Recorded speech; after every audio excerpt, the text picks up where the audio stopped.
जर तुम्ही आदमापूरला जाणार असाल तर 1 मिनिट थांबा.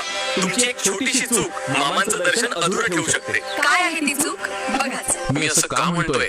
कारण आपल्यातील अनेक भक्त आदमापूरला जातात, दर्शन घेतात, पण बाहेर आल्यावर तक्रार करतात की मी इतक्या वर्षांपासून वारी करतोय, नवस बोलतोय, पण मामांनी माझं ऐकलंच नाही. असं का होतं माहित आहे? कारण मामांच्या दरबारात 2 प्रकारचे लोक येतात.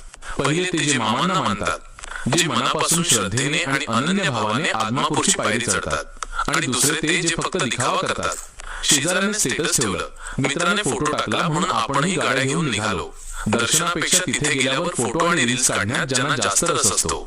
अरे वेड्या, ज्याच्या दरबारात साक्षात भंडारा उधळला जातो तिथे तू कॅमेरा काय दाखवतोयस? ज्याने उभं आयुष्य मेंढ्यांच्या संगतीत घालवलं त्या माऊलीला तुझा बळीजाव नकोय. त्यांना हवाय फक्त तुझा भाव. ज्या दिवशी तू हा अहंकार आणि हा दिखावा आदमापूरच्या विषयावर सोडून डोळ्यांत पाणी आणि मनात श्रद्धा घेऊन दर्शनाला उभा